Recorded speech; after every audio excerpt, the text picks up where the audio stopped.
Howdy folks, Dreadshells here, and welcome back to World of Tanks. I hope all of you guys had a great Thanksgiving holiday. I personally was able to spend some about the better part of a week with my family over the holiday, which explains the extended break in content on the channel recently. The other part being that after that, I came back and spent a few extended play sessions in World of Tanks in a row, trying to get as many battles in as I could while the Top Tankers event was still going. And that particular event, I think, ended on the 28th, technically, like at like 3 or 4 or 5 in the morning, however those events end. And the Top Tankers event, actually, I think, has been one of the more successful prize-driven events that Wargaming have done in a while, and I hope they do more events like that in the future. I think it was very, very successful. It personally got me to play more battles and a wider variety of tanks than I would normally be able to see how many prizes I could win. They were giving out lots of personal reserves, and for the top 3 tankers in performing in each tank, they were giving out premium tanks as prizes. So I think that was a really successful event. But anyway, today we're here looking at a game that I had in my E25 on Mines Encounter. And in this particular game, I was able to earn my 3rd Mark of Excellence. Now, for some really weird reason, the E25 has been sitting in my garage collecting dust for a while. I actually earned this tank long time ago. I can't remember. There was an event going on the North American server, I think it was last fall, where basically if you were able to spend enough time just playing the game normally, like XP requirement amount, you were able to earn yourself an E25.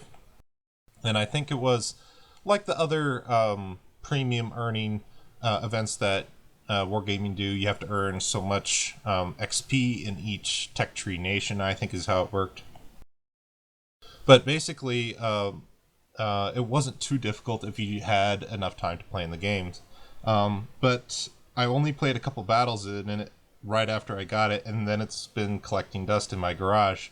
And I have absolutely no idea why, because this tank fits my playstyle almost perfectly. It's really fast, it's got really good camo rating, and it's got a very good performing gun other than penetration in some situations. It's really rapid firing, the DPM is really good, the accuracy is really good, the aim time is really good. And it's preferential tier 7, so it will never see tier 9 games unless you fail platoon. And if you find yourself shooting at heavily armored tanks and your 150 millimeters of penetration isn't good enough, then you can bump it up with some APCR to 194 millimeters of penetration, which is still not great by any standard. There's tier 8 tanks that have like 215 to 230 millimeters of penetration. But I think this is more than adequate considering the playstyle of this tank. This tank isn't really meant to sit and shoot enemy tanks armor frontally. You're supposed to use the mobility of this tank to relocate and get to the side of tanks, and that way the lower penetration of your gun doesn't matter as much. But yeah, I sat down and played quite a few games in a row in this tank. I think I had just under 100 games, so like 90-something games. And this was the game that I earned my 3rd Mark of Excellence in. So let's look at the team compositions here real quick before we dive into the game. So we're in a tier 8 game on Mines Encounter. Not too much of a tier 8 game, as only a third of each of the teams are tier 8. The rest are tier 7 and tier 6. And one particular aspect of this battle that's important is that there's no artillery, which is very, very important for deciding where to go strategically on mines, because especially from the north spawn. Because on mines, the artillery is infamous for getting some very early damage in here in this E5, F5 area, and then onto the hill itself if you decide to go up onto the hill early. So given that, I've asked my teammates during the countdown timer, hey, are some of you mediums going to the hill? Like maybe the Centurion, the 34-3, the Cromwell can go up there as well. Because I would like to go up to the hill to secure another angle of attack. If I don't, then I'm going to have a hard time finding an angle of attack where I can be effective. And a couple of my teammates responded that they would be going to the hill. So even though the enemy team have some mobility here with the Patton KR, the T20, their E25, they have a 28-1 Hellcat and 85, so a little over a third of their team have the mobility to go to the hill. But I'm deciding to take that risk and take the gamble because otherwise I would have a really hard time having a good impact on the battle. Mainly because the north spawn advantage is to go down the one line here and then get some vision in here diagonally into the J1, the J2 area, and the K4, K5 area. But the problem is here, because it's encounter, you cannot play this one line vision camo game like you normally would on standard mode because the enemy get one of their double spawns is over here in J1 and J2. So they'll be here in G1 and F1 right away in the game, and they will screen you off and you won't be able to do that normal vision part. So my only option is to go to the hill, and that's what we're going to do.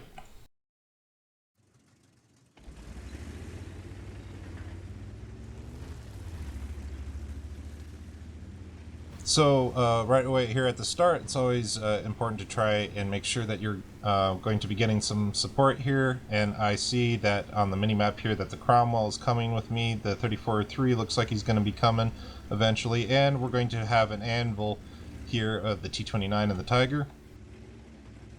And right away at the start of the approach here, the enemy scout, the 28-1, decides to get an early shot in, and he actually is able to pen the side of our Cromwell for 400 damage there. And normally this would be a very dangerous spot for me to be sitting here because from the north spawn, the 28-1 actually comes around for some weird reason. I don't know why he decided to do that after I was set up. Trying to squeeze in some shots here around the corner with the T20. Saw that he was starting to look my way and I didn't want to risk overexposing my tank and giving him an easier shot to get damage in on me. But yeah, like I said, normally it's really dangerous to be sitting up here if you're from the north spawn and you take the hill because Artie can shoot you. But there is no Artie. And now here is an E25 stream having sustained shots that you know you're going to be penning at the back and the rear and the side of tanks. And luckily there, we bounced a shot from the E5. I was actually a misplay there, overexposing myself here for a while. And now we have the back of another tank, the T-29. Looking for track shots here where I can to see if I can pin them down. It's always a really good idea to try and do that if you're at a DPM type tank. And we're just pumping shot after shot into the back of this T-29 here. He gets tired of getting shot by me in the back and he decides to cross over to the next house in the point of cover, and somebody in our A4, A5 sniper ridge puts a shot into him and makes him pay for it. Bad shot there, I aimed too high and it hit the side of the turret, and I was only able to squeeze in one more shot before that T-29 turned around and started aiming at me, so missed opportunity for damage there. And right now, always paying attention, this is what you have to do if you have possession of the hill on mines, is deciding who to support. Supporting the hill or supporting the east flank. And my Tiger and T-29 here, who are playing the anvil for my team in the center, are having trouble. They bled a lot of HP, so I decided to come back and give some flanking support to them. This T-34-85 is not paying any attention to me, so I'm able to go around the corner and put 2 shells into him before he's able to turn his gun and train it on me. And the same thing is happening here with this T-29. He had already fired once at our T-29, I believe, so I knew I had a little bit of time to squeeze in that second shot. and then I just went into cover before he was able to aim on me fully. The E25 is actually a really hard target to hit. It's very low profile, it's very fast, so as long as you know how to be sneaky and how to be moving, then it's really easy to evade enemy fire sometimes. But right now the enemy team are putting a lot of cap pressure on us. And there, what I was talking about, using the low profile of the E25 to make the T-32 have a hard time hitting me. The T-32 already has really poor gun handling if he's using the 105mm. But we're only 20 seconds away from losing the game here, so I'm trying to squeeze in some resets here.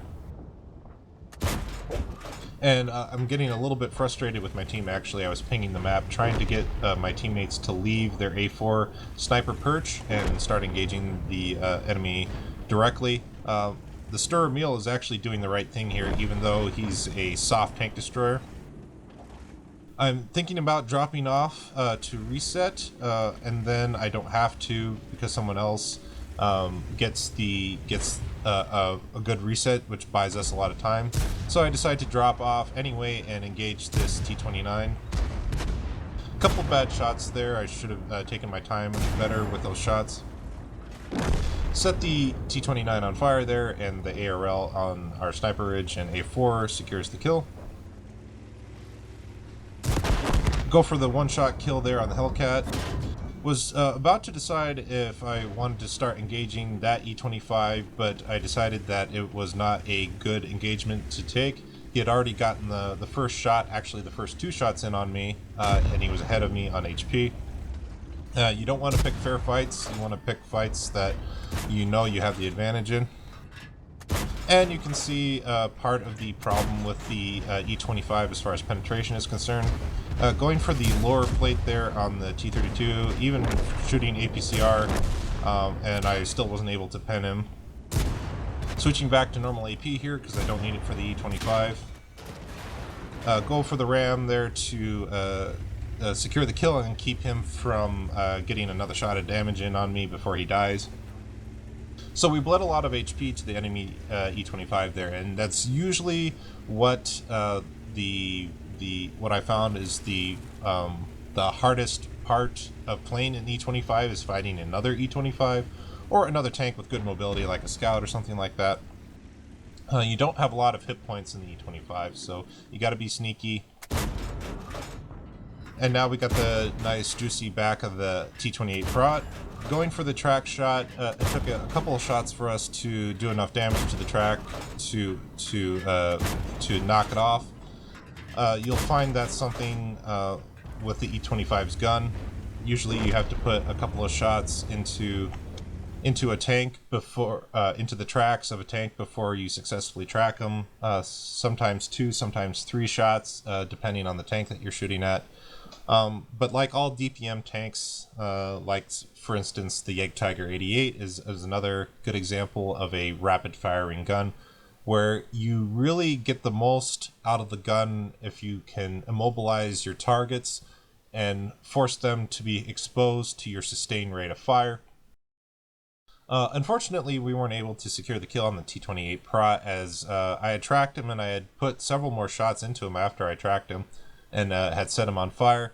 But he decided for some weird reason that after he had lost almost all of his HP, that then was the good idea to use his repair kit.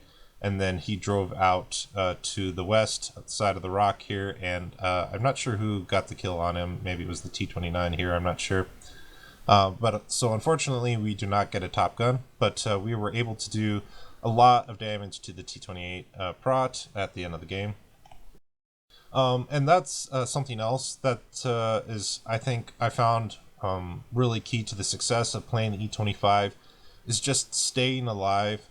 Try to position yourself in spots where you can potentially get sustained rate of fire in on your targets, multiple shots. You will have more limited opportunities like that at the start of a game and maybe in the mid game.